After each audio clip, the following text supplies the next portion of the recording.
क्या आपने कभी सोचा है, जिस सीता ने अग्नि परीक्षा दी, जिसने वनवास सहा, जिसने रावण की कैद में भी अपनी मर्यादा नहीं छोड़ी, वही सीता अंत में धरती में क्यों समा गई? क्या यह केवल एक चमत्कार था या एक मौन विद्रोह? क्या यह त्याग था या समाज को दिया गया अंतिम संदेश? सोचिए, एक स्त्री जिसने अपने पति के साथ 14 वर्ष वन में बिताए, जिसने हर कठिनाई में साथ दिया, उसी को बार बार अपनी पवित्रता साबित क्यों करनी पड़ी? जब पूरी सभा के सामने उनसे फिर प्रश्न किया गया, तो क्या टूटा था? उनका विश्वास, उनका धैर्य या समाज का चेहरा? और फिर धरती फटी, माँ पृथ्वी ने अपनी पुत्री को अपने आंचल में समा लिया।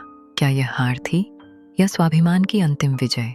आज हम जानेंगे, सीता का धरती में समाना अंत नहीं था, वह एक ऐसा निर्णय था जिसने पूरी सभ्यता को आईना दिखा दिया। कहानी शुरू होती है उस युग की कथा है जब मर्यादा पुरुषोत्तम श्री राम अयोध्या के सिंहासन पर आसीन अश्वमेध यज्ञ का अनुष्ठान कर रहे थे। यज्ञ का प्रताप दशों दिशाओं में फैल रहा था और समस्त आर्यावर्त के आशे मुनि, ज्ञानी ध्यानी और नरेश इस महायज्ञ के साक्षी बनने पधारे थे। इसी सभा में ज्ञान के सागर महर्षि वाल्मीकि अपने 2 युवा और तेजस्वी शिष्यों के साथ पधारे, जिनका नाम था लव और कुश। गुरु की आज्ञा से उन बालकों ने अपने मधुर कंठ और वीणा के तारों से श्री राम की संपूर्ण जीवन गाथा का गायन आरंभ किया। जब कथा उस मोड़ पर पहुंची जहां गर्भवती सीता का परित्याग किया गया था, तो श्री राम का हृदय शोक से व्याकुल हो उठा। उन्हें यह झांत हो गया कि ये दोनों बालक कोई और नहीं, बल्कि उन्हीं के अपने पुत्र हैं। पुत्रों की पहचान ने सीता की स्मृतियों को और भी गहरा कर दिया। श्री राम ने तत्काल महर्षि वाल्मीकि से आग्रह किया कि वे सीता को राजसभा में लेकर आएं, ताकि वे एक बार फिर अयोध्या की प्रजा के सामने अपनी पवित्रता की शपथ लेकर सभी के मन में बसे संदेह को सदा के लिए मिटा दें। अगले दिन महर्षि वाल्मीकि के साथ सीता सभा में उपस्थित हुईं।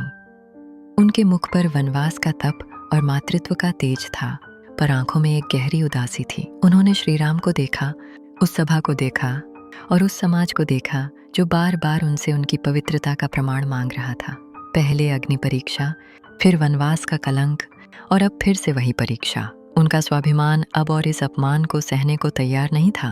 उन्होंने दोनों हाथ जोड़े, अपनी दृष्टि नीचे धरती पर टिकाई और अपनी माँ वसुंधरा को हृदय से पुकारा। हे माँ, यदि यह सत्य है कि मेरा हृदय और मेरी आत्मा केवल श्री राम के लिए ही समर्पित रही है, यदि मैंने मन, वचन या कर्म से कभी अपने पतिव्रत धर्म का उल्लंघन नहीं किया, तो अब और परीक्षा नहीं, मुझे अपनी शरण में ले लो माँ। अपनी इस थकी हुई पुत्री को अपनी गोद में संभालो। सीता के इन सत्यनिष्ठ वचनों के साथ ही एक अद्भुत अलौकिक घटना घटी। सभा के मध्य में धरती का सीना किसी दिव्य शक्ति से फट गया। भूगर्भ से प्रकाश का एक पुंज उभरा और उसके साथ ही एक रत्न जड़ित सिंहासन, जिस पर स्वयं साक्षात पृथ्वी देवी विराजमान थीं। उन्होंने अपनी स्नेहमयी भुजाएं सीता की ओर बढ़ाईं। सीता शांत भाव से आगे बढ़ी और अपनी माँ की गोद में बैठ गईं। देखते ही देखते वह सिंहासन धीरे धीरे वापस धरती में समाने लगा। श्री राम, सीते रुको, चीखते हुए उस ओर दौड़े, पर उनके हाथ केवल उस स्थान की मिट्टी ही आई। उनकी प्रियतमा, उनकी सीता सदा सदा के लिए अपनी माँ की गोद में समा चुकी थीं।